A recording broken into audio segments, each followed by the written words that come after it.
Hello, everyone. Welcome back to T2T Titles. My name is Justin Stevens, and I'm back with you tonight for another off-season breakdown bonus episode. As you can see from the banner, this one is the Minnesota Vikings, and as you can see by the shirt on our guest below us, this is the Minnesota Vikings episode. One of the guests that we have today looks awful familiar. I'm going to go ahead and introduce our guest real quick first. And the first guest here is Ben. Ben, is it Duven or I always pronounce it wrong? So it's Duven, mate. Duven. Yeah. So there's a silent letter in there. The E is silent. It's Dutch. It's Dutch, mate. It's Dutch. That's literally like the fourth time you've told me. So Ben Duven at Live from the Ben. He's the co-host of the highly underrated at Toilets and Titles Down Under Dynasty podcast. Him and our boy Matt Hatton over across the pond with them do a great stand-up job. I think you guys took a week off here, didn't you? Yeah, been ultra busy at work, but we're going to get cracking again this weekend. Awesome. I happened to notice that I was scrolling through the feed last night trying to look to make sure I was all caught up and everything, and I was like, oh, wait a minute, I've already seen this one. So, all right, right on. So cool. So you guys are doing great work over there. You want to tell them a little bit about what you guys like to talk about or anything that you're working on right now? Maybe some redraft rankings, maybe? I have been working on my redraft rankings in time for the podcast you guys are doing, analyzing those. But the podcast me and Matt do, that just obviously it focuses on Dynasty Fantasy Football. That's pretty much all we play except for the Frankenstein League. And if you want some hot Dynasty advice, come and listen to it. It's gold, I promise. I can promise you that my bank account is pretty tapped out on fantasy leagues, but I completely understand your love for Dynasty, and you keep trying to push a Dynasty league within the Toilets and Titles group. So, I mean, eventually I might cave, and if it happens, I promise I'll get involved. But Dynasty definitely is not my thing. That's for sure. That'll be next off-season's job. Okay, all right, maybe next off-season. Sounds good. All right, so down below me, Ali Siddiqui. Did I pronounce that right? Yep. All right, outstanding. At A Siddiqui 15 of at the Viking Age and at Viking Territory and at Purple PTSD. Ali, can you give us a little bit of a rundown of what you do with all those Twitter handles? Because that's a lot down there. Oh, yeah. So I've been writing for the Viking Age for almost 3 years, and then Viking Territory and Purple PSD. It's part of the same company. So yeah, I've been with them now for almost a year. Right on. So just a writer, huh? Just love to write. Yep. Outstanding. Do you write about anything other than the Vikings? I did in years past, but I mean, now I just do just Vikings. But but on Twitter, I like to talk about lots of stuff. Like, I've been talking about the NBA Finals. I sometimes talk about some other NFL teams, MLB teams. Like, I even just tweeted, like, I saw a tweet about Barry Sanders and Aaron Donald, and I talked about how, both of them are or were just amazing players. So outstanding. Right on. Well, I appreciate you guys coming on tonight. We are going to get into the Vikings, but real quick, I got to say, you guys can check out our main show that happens every week. This week, it's going to happen Saturday morning at 8 a.m. Just like Ben mentioned a moment ago, we're going to go over our redraft rankings for fantasy purposes. This is typically a fantasy-centric show. This one can be fantasy-centric if the guests want to make it that way. We'll see what direction they take it. But our typical normal show is on Apple Podcasts, YouTube, Facebook, Podbean, Spotify, and When a Family Breaks, which is the Facebook page where we buy and sell cards and memorabilia. So make sure you check all that out.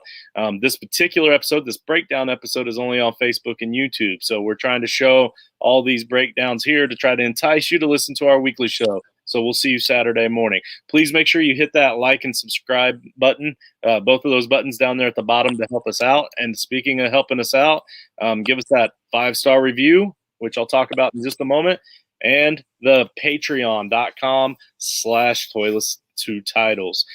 when it comes to that 5-star review, that's all about the Frankenstein League right now. That's pretty big. We still have 10 spots left to go to fill this Frankenstein League. And Ali, if you play fantasy football, you're invited. But this is a 3. Oh, we've got Luke on here as well. I'm going to pull Luke up in just a minute. I'll finish up with what we were talking about. This is a 3-copy league where we it's called the Frankenstein League. It's a listeners league for you guys, for you, the listeners. Give us that 5-star review on Apple Podcast. Screenshot it, DM it, send it to us, and we're going to put you in a drawing for a free entry as well. All right, so I'm going to go ahead and bring on Luke here. Luke, fortunately, I was able to already get through all the pre-show riff-raff, and I was able to also introduce our other 2 guests. So you came on just in time. We're going to introduce Luke Braun, at Luke Braun NFL of at Locked On Vikings. How's it going this evening? Hey, how's it going? Hey, wonderful, wonderful. So, yeah, you jumped right into the already live, so we didn't even get to know each other a little bit beforehand. Oh, yeah, my bad. No, you're good. This is perfect timing. But I did notice that you say on your Twitter handle that you are the kid that people used to cheat off of in high school, used to cheat math, right? Among others. Yeah, that's definitely true. I'm a math teacher, so I noticed it. I had to mention it. So that's awesome. I wouldn't cheat. I would just not pretend I wouldn't notice. Gotcha. Bring you along. Very good. So how long have you been with Locked On Vikings? Since December of 2018 was when I first took over that show. So I've been doing it for a couple of years now. Yeah. Oh, wow. Okay. I've had a few guys on from the Locked On Network, and that's kind of a long reign compared to some of these guys that have come on. So you must be doing something. Yeah. I'm not quite the elder statesman. They started in, I think, 2016, and there are some people who've been there since day one. But yeah, no, it's grown so much now that there's so many shows that have been started up in the last couple of years. It's awesome. Right. Now, honest question: are you an actual fan of the team, or are you just kind of working for them for this? Okay, cool. Yeah, no, I grew up in Minnesota, bleed purple, the whole gig. Sweet, outstanding, right on. So, we're just going to jump right into the first question. What I mentioned to the other guys before the show, if you guys want to carry this conversation on to something else that's related to the Vikings, feel free to. Like, you don't have to stick with just my simple, easy questions here. But the first question I do have, though, pertains to a guy that I'm actually becoming quite a huge fan of, and this probably stems back to me being a big fan of Randy Moss back in the day. Huge fan of Randy Moss. So as a matter of fact, I forgot. I told you I was going to tell you a story from when I was a kid. Ali, I'll get to that after the show for sure. So after we get off here, stick around. I'll tell you that story. But Justin Jefferson is quickly filling that part of my heart that has been gone since Randy Moss left Minnesota.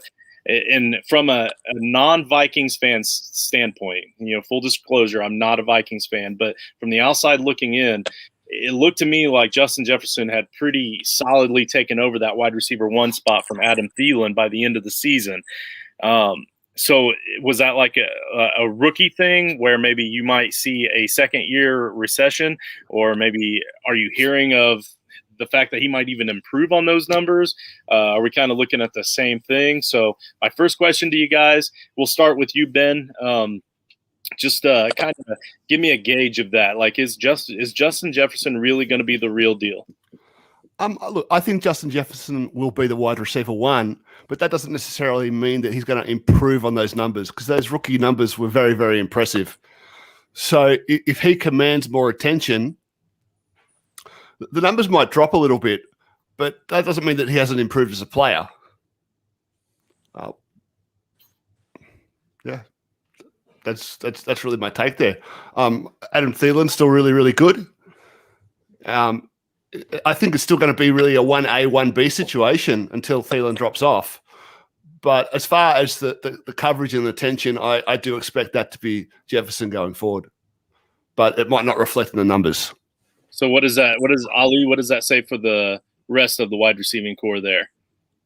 Yeah, so their number 3 spot is still a big question mark. Now the Vikings obviously love their rookie, Amir Smith Marset. Did I say his name right? Yeah. So yeah, they're impressed with him, but BC Johnson and Chad Beebe, they're not guys you want as number 3s, maybe as number 4 or 5s. And one guy that I'd like to see him go after still is D.D. Westbrook. Now, true, he's coming off a torn ACL. He played one game last year, but when he's healthy, he's not only a good receiver, but he can also return punts, which is another area the Vikings struggled in. And he's familiar with Keenan McCardell, who's now the Vikings wide receiver coach. So, I mean, personally, I think he'd be a good fit for him. And, I've been wanting him on the team, the last like 2-3 months or so. Right on. What are you hearing, Luke? Are you hearing recession for Justin Jefferson, or is he going to keep picking it up? Yeah, I think like Ben says, numbers wise, if you're going to use the numbers, there's a lot more that goes into that than how good Justin Jefferson is. It could be a matter of if he gets bracketed, it could be a matter of what they decide to do with him. If he, runs more deep stuff, more short stuff, if he's on the zone side of the field, when the defense happens to come into man, he won't get the target there. That's not really a referendum on him. But I mean, he's absolutely for real. It's not some kind of rookie fluke or anything like that. That kind of thing can happen. You can have a Juju Smith-Schuster have this crazy rookie year and then fall off. But if you watch Justin Jefferson, the way he wins is legit. He's winning with good routes, good techniques, sustainable things that translate year to year. Not, busted coverages and getting a bunch of fake yards that actually trick us. There's no trickery going on here. Place your hope in Justin Jefferson. He is not going to betray it. Assuming he doesn't, blow out his knee or something crazy like that. That's pretty much the only way Justin Jefferson isn't a superstar in 2021. Yeah, we don't even want to talk like that. Right on. So, okay, well, then my next question has to do with the quarterback position. So somebody's got to feed them the ball. And I've never been a huge fan of Kirk Cousins, not going to lie. I never have. I never did fall into that. And then last season, for some reason, it's like it just all clicked. That offense was pretty efficient, and it really did seem like he really fit into that offense really well. And then lo and behold, they go out and spend an early third round draft pick on Kellen Mond. So we'll go the other way around. We'll start with Luke this time. Kellen Mond, if they're going to spend that high of a draft pick on him, is this for your long-term backup, or do you think maybe they might be making plans for the future here with Kellen over Kirk? If you look at other quarterbacks drafted in that range over history between like 50 and 75, there's a lot more Cody Kesslers than guys that actually end up being starters than Russell Wilson's and stuff. A lot of guys, Mike Glennon's kind of long-term backup, maybe a bridge sometime later in his career. So I think that's the expectation you get on the draft pedigree. But Kellen Mond isn't any of those guys. He's Kellen Mond. And what Kellen Mond is a project. He is not even remotely ready. Right now, he's not even QB2 on the team. He's behind Jake Browning on the depth chart until proven otherwise. So when it comes to 2021, you can probably safely forget about Kellen Mond and just let him quietly incubate in the background. This is Kirk Cousins' team. You're not going to get a situation where week 2, Kirk throws a pick, and then suddenly we're maybe thinking about Kellen Mond. I don't even know if he's going to be active for games in 2021. So yeah, I don't think that we're going to have a quarterback controversy anytime soon. Maybe next year if Mond develops ahead of schedule, but Mond is a long-term guy that is probably more in line to be a backup than he is to be a starter, unless development goes really, really, really well. And we just don't know. Fair enough. Ali, anything to add? Yeah, I was going to say, even if Mond ends up becoming a starter, the earliest I see that happening is 2023. But if the Vikings have a bad year this year, I could see them wanting to move on from Cousins. But he's also due $45 million next year, so that's not going to be very easy. But after that, I could see them, if things are still not going well for the team, then I think at that time, 2023, I think they'll say, okay, let's see what the kid can do. Okay, Ben, I see you. I see a couple of grins up there. I'm starting to wonder maybe you have a different take on this. No, not at all. I don't think Mond's going to be anything for at least a couple of years. And nobody's really seems to be a fan of Kirk Cousins except for the Vikings front office. You speak to fans and people, nobody likes Kirk Cousins. You should check out my mentions. I'll be honest. I'm not a huge fan of his. I am a fan. I think he's good. Now, I don't love him, nor do I think he's great. Well, I was particularly salty after the draft, realizing that they were trying to move up for Justin Fields and that they failed to do so. And I saw the low ball offer they gave the Panthers to try to move up. And all I could think about is if we hadn't gotten rid of that second for Yannick Ngakwe, I know we got a third back, but would that second have been enough to get up and get Justin Fields? That would have been nice to see. But I honestly, I might have paid a first-round pick in 2022 to move up and get Justin Fields and also keep him off another team in the division. Yeah. I think there's some value to doing that. I mean, obviously they probably didn't know what Chicago were going to do. Maybe they did. I have no idea. But I kind of thought it was a 1A, 1B situation with Fields and Lawrence. But obviously the NFL didn't. And I would have loved to see Fields on the Vikings, but alas, not to be. Based on at least what public information you can scrounge up, if you ask around, the second probably would not have been enough. Obviously it doesn't help to have less capital to work with, but I think it probably was going to take a 2022 first to move up and leapfrog. I mean, that's what the Bears had to do. And the Bears were obviously in a more desperate position than the Vikings were. They're like, their seat is hot as hell. So I don't think it would have been enough to offer that second round pick, if that, helps with hindsight or anything like that. I think it would have been, you needed to pay your next year first round pick. And the Vikings absolutely didn't. They declined to do that, which is a decision we can criticize them about. Would you guys have done it to move up for Fields? Yep.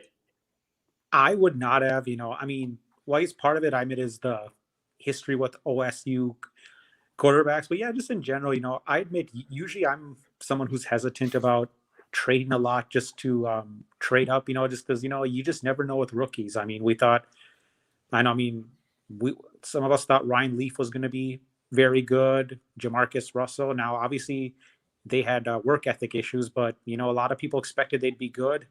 It didn't happen, and then we saw guys like, and then Tom Brady, 6th round pick. I mean, best quarterback ever. I mean, you just never know with the draft.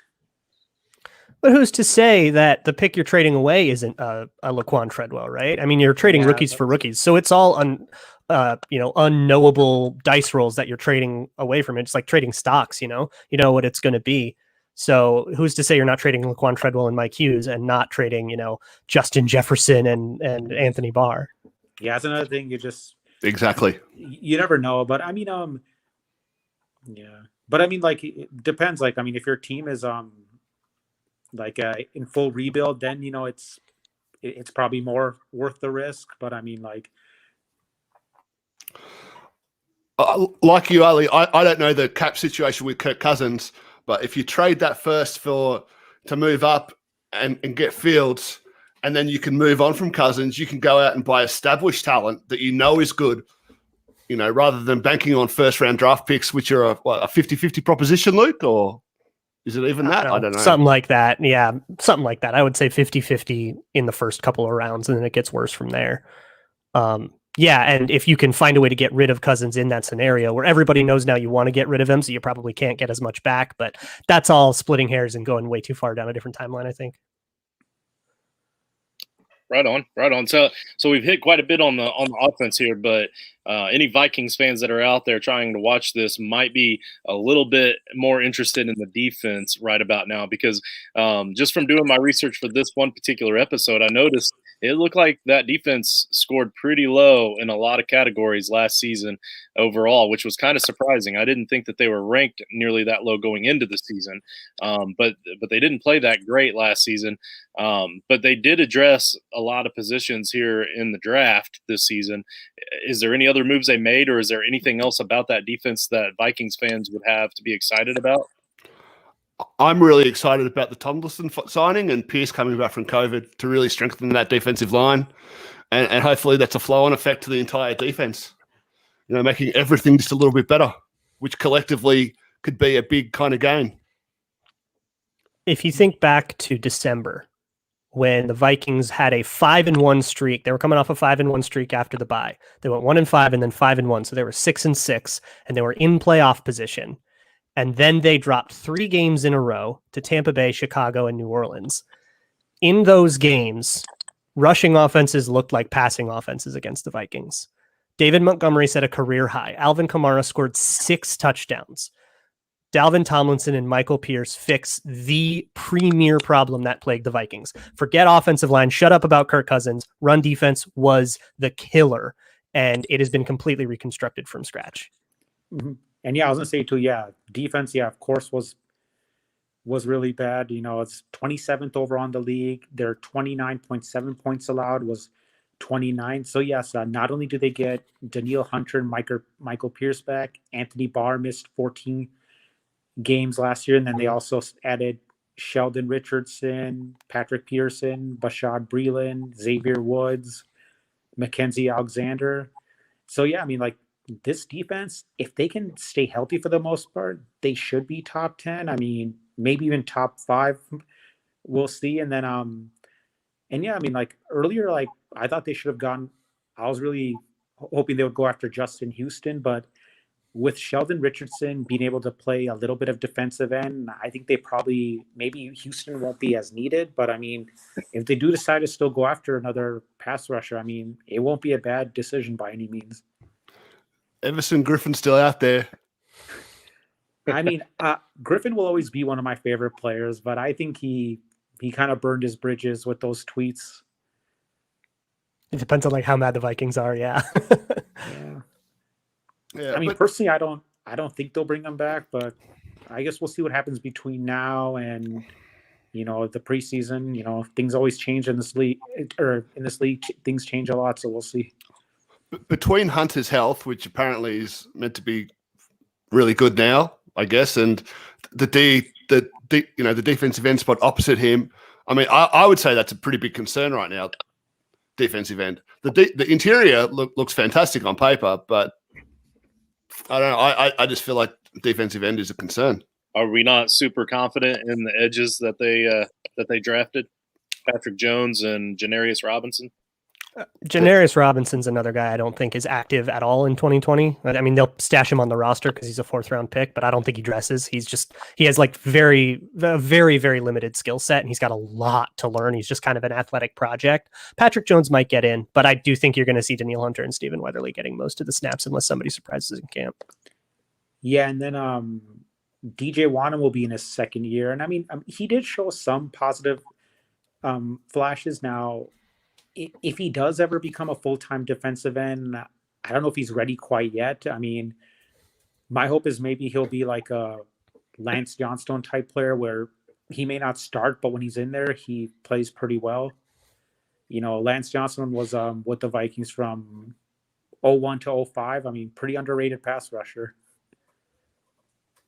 Is there something wrong with Yannick Ngakoue? Like, he's always been one of my favorite defensive players, and especially on a personal level, if you follow his Twitter handle, the dude is actually a really solid human being. Like, so it makes me wonder why he keeps jumping around from team to team. Is it? Did you guys hear anything that the rest of us haven't heard? Like, why does he keep getting tossed around? So I don't think fans care about it as much as teams do, but he can't really set the edge. And that means like you can run outside on him. And I think he gave up a few too many plays. He gave up plays like that forever in Jacksonville. They were always okay with it because of his pass rush. I think the Vikings probably should have been okay with it too. I wouldn't have traded him back away if I were the Vikings. But you know, then I think the Ravens are rejecting him for the same reason. And his pass rush is awesome. He has like one of the greatest cross chops in the league right now, but he is kind of a one-trick pony. I still think that's a package that I would absolutely pursue if I were in charge of the team, but I kind of get it if you're not as excited about that. The contract he got from the Raiders, I would have been happy to pay that. Yeah. And Luke, I'm not sure the full details, but like was Ngakoue having some issues with the coaching staff with the Vikings? I thought I heard something about that. So I think it was a stylistic thing. I don't think it was like issues buying in or like an interpersonal, like he wasn't listening or something. You know, it wasn't like that kind of drama. But I do think he has a bit of a different play style. It's a little more disruption and a little bit less do your job. And that was awesome in Jacksonville. And I think the Raiders are going to love that about him. But the Vikings do things in, I think, a little bit more of a holistic way where freelancing isn't as welcome. You know, we saw it with Mackenzie Alexander, and we've heard Zimmer talk about that a lot. And it's weird though, because he was known for that. So like you knew he was going to be kind of a freelancer, but I guess they were just kind of desperate when they missed out on Everson Griffin last offseason, and then they just kind of went for it. Mm-hmm. All right, well, let's switch gears back to the offense for a moment. So we didn't really touch on the offensive line at all. So were there any big moves this offseason that you know can kind of help you be a little excited about keeping Kirk Cousins off of his ass during the season? There's the two rookies, right? Is that it? That's it for like major acquisitions. They also traded for Mason Cole, who has been a starting center. He'll be either the backup center or he might compete for a guard spot, which is what he played in college. But really, you've got kind of two battles to improve those spots. Obviously, you lose Riley Reif, and in his place, you have a battle between Rashad Hill and Christian Darrisaw. That hopefully Christian Darrisaw can win as soon as he's ready to play, transitioned, and all that good stuff. And then at right guard, you have Wyatt Davis currently battling with Dakota Dozier. And maybe Mason Cole gets involved in that as well. And then Ezra Cleveland has moved from right guard to left guard. So he's back on the left side where he spent most of his college career. Yeah, I know that sounded really bad. I didn't mean to say, like, is that it? I mean, if you're a first-round pick on an offensive tackle and then a third-round pick on a mid-third-round pick on a guard, that's actually putting a lot of stock in your offensive line. Okay. Yeah, so what I was going to say, I mean, their guards should be better. I mean, Davis and Cleveland can't be any worse than Dakota Dozier or Drew Samia. Careful. But the question is, now Christian Darrisaw, he could very well be a solid tackle for years, but could he be as good this year as Riley Reif was last year? I mean, I think that's a lot to put on a rookie, no matter where you draft him. Yeah. Because Reif had a pretty good year last year. Would you guys have done the trade down, and would you guys have taken Darrisaw with that pick? I was trade happy down with for that sure. pick. Yeah, trade down was phenomenal. That was just a fleecing. Jets fans are still mad about it. Mm-hmm. But I would have taken Tevin Jenkins instead of Darrisaw. I wasn't that big on Darrisaw. But yeah, the Vikes definitely dodged a bullet. I mean, because I fully expected Indy to take Darrisaw. So I mean, so did I. I thought they were going to take LT left tackle for sure, and they took Darrisaw. But I like Luke. Tevin Jenkins, he was fun to watch. He's just I was huge on him, yeah.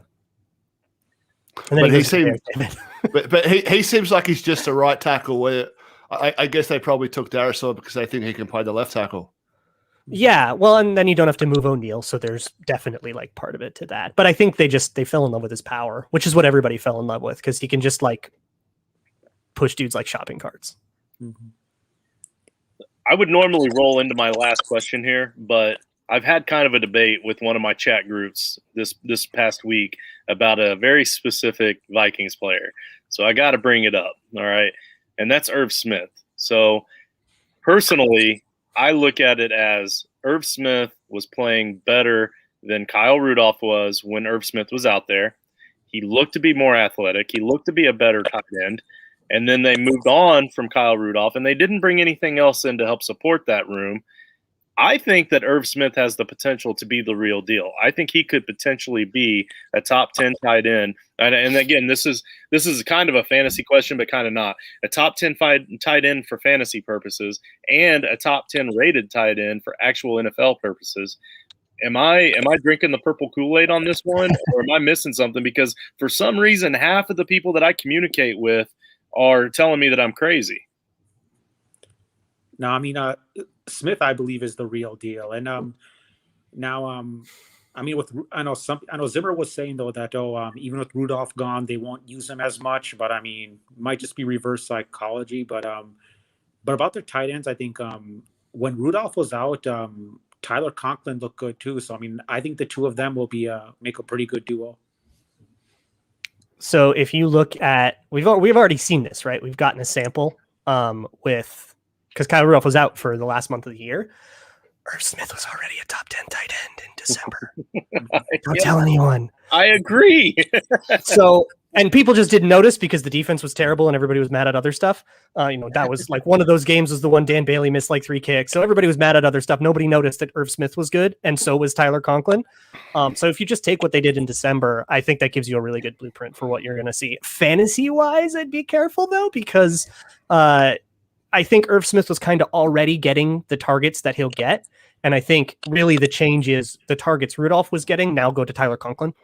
And I don't know. And Zimmer even said, like, I don't know if Irv Smith's role actually grows that much, but like he's good at football. And so targets going to him is a good thing. And he'll be on the field every play. That's awesome. But from like a fantasy perspective, I don't know if there's going to be too much of a market share shift from what Irv Smith was already getting. Like he's not a breakout player. He already broke out. He was fantasy tight end 4 in points per game when Kyle Rudolph didn't play. But I mean, yeah, you say top 10, Justin. Like in fantasy, being a top 10 tight end doesn't really matter. Like tight end 8 and tight end 16, there's not really much difference. It's really like, are you a top 3 or 4 tight end for fantasy? Do you guys think that he could play slot receiver at all? He does. So, yeah. All the time. Do you think they'll use him like that a lot? Yeah, they already do. They split him out wide. They put him everywhere. They put him in the backfield sometimes. Yeah, I was going to say, too, I mean, it's now, given that they like to run the ball a lot with Dalvin Cook, now maybe they won't run quite as much this year, but I think because of that, maybe Smith might not be the best fantasy option. Now, I mean, like, he'll play a big role in the offense now. From a fantasy standpoint, maybe he won't be, wouldn't be someone I'd recommend that high, because they should still be a run-heavy team, which will take passes away from him, obviously.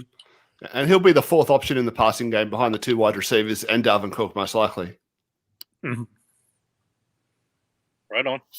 Very good. Yeah, this was an old one back down here at the bottom. I'm just scrolling it because Joe's our dude. So we don't have to go back and talk defense again. But okay, so I like that. I like what I hear there. I'm not gonna stop buying Irv Smith for as cheap as I'm getting him in fantasy right now. So you guys gave me a little bit more confidence there. So final question. I'm gonna roll right into the final question. The final question is this: at the end of the season, you guys are gonna look back on this season as Vikings fans. I need to know what your level of expectation is going into the season. What do you think your team is going to do? And what do you think it's going to take to get to that point by the end of the season? I think the Vikings can win the division if the Packers trade Aaron Rodgers. Okay. Right. I think they'd be the clear favorites for the division if Rodgers is traded. But if the Packers roll it back, I think they'll still win the division. I think the Vikings will make the playoffs. I'd say I'd put them top 10 team in the league. I don't think that we can win the Super Bowl this year. I don't think we'll be good enough. That's realistic. Okay. And yeah, I do expect Rodgers back. I mean, even with him, I still think the Vikings do have a shot at the division. Now, obviously, their chances will improve mightily if Rodgers is gone, but I don't think that will happen. But and maybe I sound like a homer, but if the Vikings can stay healthy for the most part and then get another solid draft class, I think 12-5 is a good possibility. Now, I'm not ready to say Super Bowl, but it's just, you never say never in this league. We see surprises happen all the time, but if the defense can be top 5, top 10, which they got a chance, and the offense could once again be top 10 or a little better, then yeah, they definitely could make a run. Okay, Luke, would a top 10 team make you happy? I think they're a top 10 team. I think they head into the league as a top 10 team. I don't think people are treating them that way. I think the betting markets are way too low on the Vikings, and I encourage everybody to go take advantage of that while you still can. But I'm really bullish on the Vikings this year. I think what sank them last year were run defense, which was attacked with vigor in offseason, and injury luck, which you just need it to be reasonable. I don't expect them to be fully healthy and go into the playoffs. Nobody gets hurt. They're going to lose a player here and there. You just need it to be somewhere in the middle, right? And I think if that happens, then the sky's the limit, honestly. I think they can win the division even with Aaron Rodgers in it. They've done that before. And I think the Packers are dealing with a lot more problems than just the Aaron Rodgers thing. It's just that's the one that's taking everybody's attention. But they've still got a lot of problems. They've got a couple of linebackers that I think are an issue. They've got a huge issue at cornerback. They are not an unassailable team, even though they've gone 13-3 2 years in a row. And I here's the thing. It all kind of lives and dies on Kirk Cousins, right? If Kirk Cousins can be consistent, sky's the limit.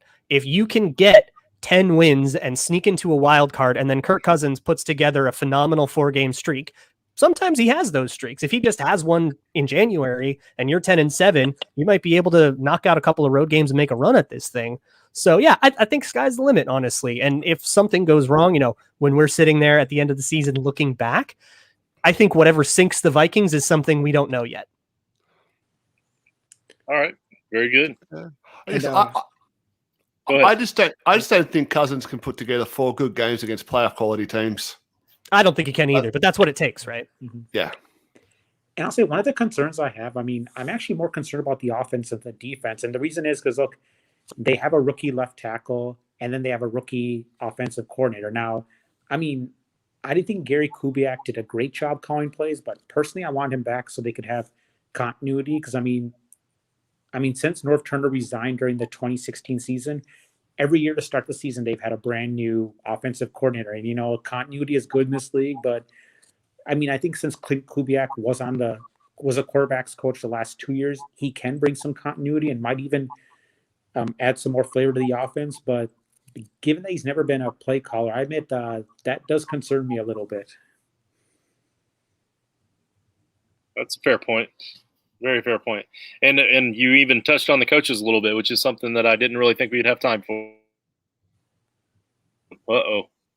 If I'm cutting out, Ben, you might have to jump in and take over because my storm is hitting. You're back. It's touch and go there for a second, but you're good, mate. All right. I was just going to say the coaching staff was one thing I didn't think we'd have time to touch on, so I'm glad you did. But we're going to go ahead and get out. It sounds like the storm is really starting to mess with my area here. So just want to say bye to the guests real quick. Luke from @LockedOnVikings. Don't forget to download and listen, subscribe to on Apple Podcasts. At least that's where I listen. Say bye to Ali here, Ali Siddiqui at A Siddiqui 15, and all those other handles down there. This is visual, so you guys can see it. And then, of course, Ben, as always, appreciate you, brother, for coming on and helping us out again today. So check him out. Hopefully this weekend with another episode of Down Under Dynasty with @ToyListedTitles. And I appreciate you guys coming on. Thanks a lot. Go Vikings. Thanks a lot. Cheers. Cheers, Justin. It was lots of fun, mate. Yes, sir. Appreciate you. If you guys stick around, I'll tell you my story. And if you guys are a Patreon, get in the Patreon chat, and I'll tell you my story, my Randy Moss story as well.